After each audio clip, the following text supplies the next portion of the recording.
English is not a universal language, but there is one, and you probably already know it. Let's talk about it.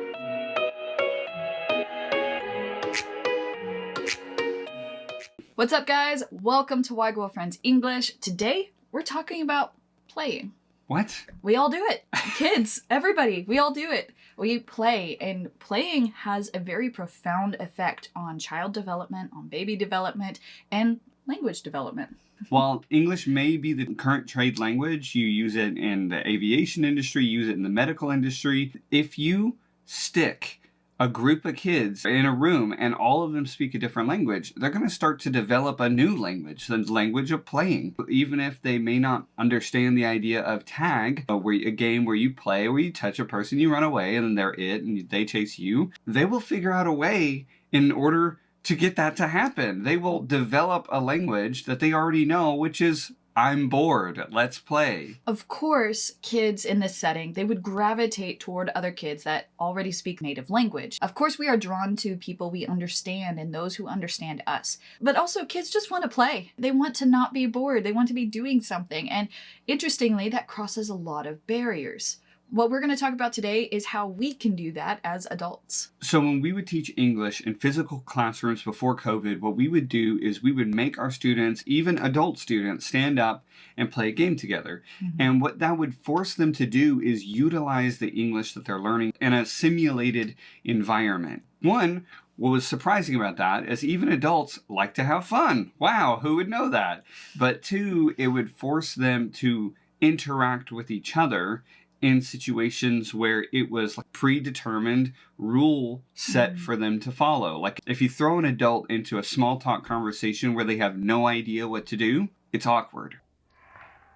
But if you say, here are the rules of basketball, or here are the rules of this game that we're going to play together, then everybody can operate in that little small world for a time, and they can use English during that time frame. So how does that translate to language learning? Because yes, there's role plays and there's games you could play. If you're into video games, you could switch the language over to English. There's a lot of things you can do.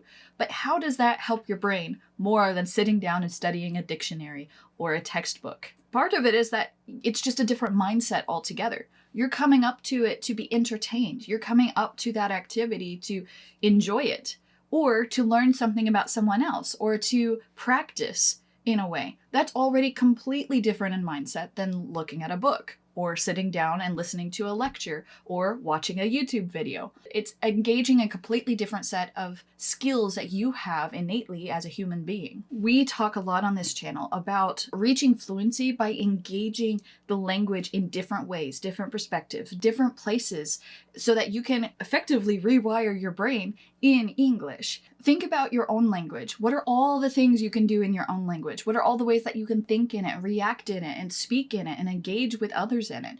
That's what you need to be able to do in English in order to reach fluency, if that is your goal. Now, one of the fastest ways to get there is by doing the hard things, by getting out there and just getting into different contexts. Yes, you can go to a mingle in an informal context, and in a semi-formal context and a formal context. Sure, you're going to learn a lot of different things. You're going to engage in a lot of different ways, but essentially you're still doing the same thing. You're going somewhere with people you don't know and communicating. The thing about games and playing is that it engages something else entirely. It engages different parts of your brain to figure out the problems, to problem solve. So not only are you reading people and communicating with them, but you're also trying to work a problem in English. That is a great way to practice from an entirely different perspective. I think of like a lot of games, it's like practice for real life. Know that video game, or know that board game, or know that murder mystery, or whatever it is. No, it's not real. And we know that. It's a simulated environment. It's a simulated context. However, if you can play a game where you're supposed to haggle down the price of an object, and you find yourself doing that pretty well in English in that game, well, it's easy to take that skill, which there was no consequences for. You lose the game, that's fine.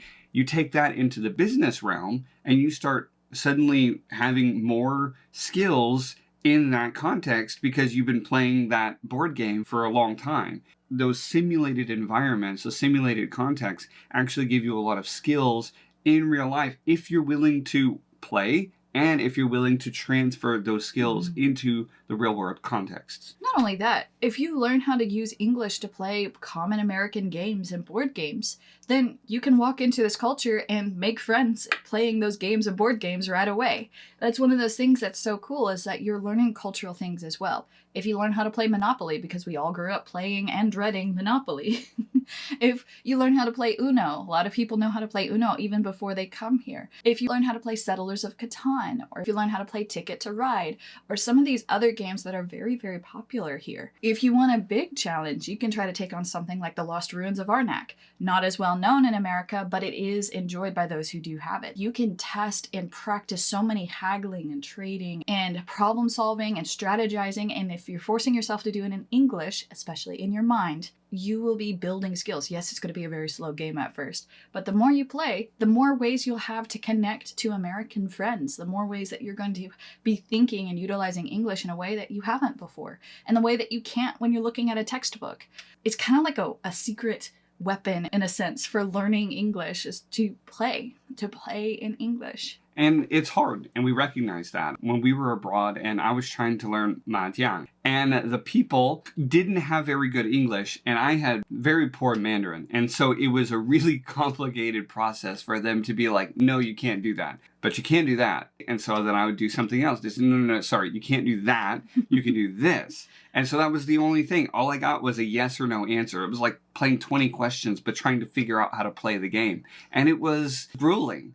But now I know more about how to play Mahjong than probably most Americans. That skill of being able to listen to the rules and learn how to play a game, and having the empathy of also knowing how to play, developed my language faster, but also developed the relationships that I had a lot faster, just because I was willing to sit down and try to learn this game from a native speaker. As frustrating as the process can be initially, it is still a good process to go through. And if you have patient friends, even better. So if you are part of an English language course and you're wondering why English teachers always make people play games or role plays and things like that because you're introverted and you hate those activities, as an introvert, I can tell you they are genuinely helpful for your language growth and your language advancement. And it's also genuinely helpful for understanding the culture. So there's things you can do right now to just learn English faster through this idea of playing games. Number one is view English as a game.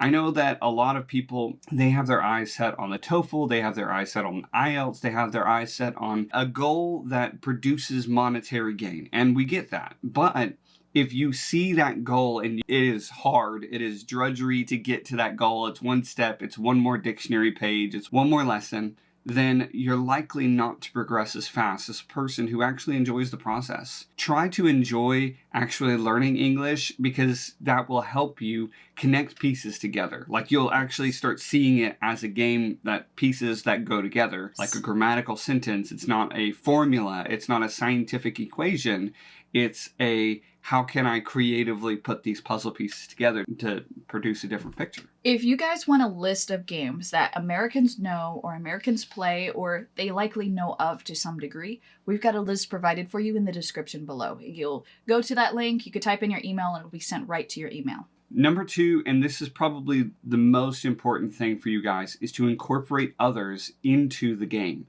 There's a game that called Solitaire, and it's solitaire because it's solitary, it's by yourself. It's a card game and you play the game by yourself. But that game is admittedly not very fun. It's strategic, it's intellectual, but it's not as fun as playing a game with another person. Think of that versus chess. And chess is more fun because there's an opponent, because the opponent makes decisions and you respond to those decisions. So too, in your English, you should try to incorporate others into playing the game with you, because you will find that you will learn from them, but also you will have to react to them, to their decisions, to what they're doing, which is what we do in a real natural conversation. As an introvert, again, for those of you who are introverted out there, I get it. I know it's difficult when you are alone and you don't have people around you trying to learn English to practice with, and you don't have English speakers around you. If this is you in this case, try to play both players. Try to play other players. It is an option to try to do these games by yourself. It doesn't give you as much practice as reacting to another human being who will play things differently than you, but it can help you think from different perspectives. And if you are speaking out loud, yes, you're going to be speaking to yourself while playing a game by yourself, but at the same time, if you're thinking about those perspectives, like, you know what? This player is going to go here. He's going to move diagonally to go right here because this is a better option for him at this point. But this guy does not like that because this. If you're talking to yourself out loud like this, it's a way for you to use English in a way that you wouldn't normally. Normally, walking around the house, doing the chores, talking to yourself is an easy way to do it because you can talk about what you're doing at hand. But if you're doing that every day or every week, that can get old. With a game, you just switch the game. Change the game that you're playing or trying to figure out loud. You've automatically got a different type of English to work with. If you are extremely introverted or you just don't have the luxury of having someone else nearby who's trying to learn English as well or who is a native speaker, this is something that you can do to practice in a very different way and take advantage of games. Not all games are created equal. If I play a game of chess, I don't have to speak one word of English. I can play chess to a person in Japan. I can play chess to a person in Russia. And I don't have to speak the same language at all because we speak chess. So murder mysteries and some other role-playing kind of games tend to be more communication heavy. And those are the games that would really test and push your English in a way that maybe some others don't. But, like Amber said, a variety of games would be useful in gaining fluency because you switch the game, you switch the language. And that is key to achieving fluency. All right, guys, that's it for this video. Make sure you check out those links below so that you can get all of this extra free practice. We love doing these things and putting them together for you, and we're excited that you are here. So thank you so much for watching. We'll catch you on the next one. Bye.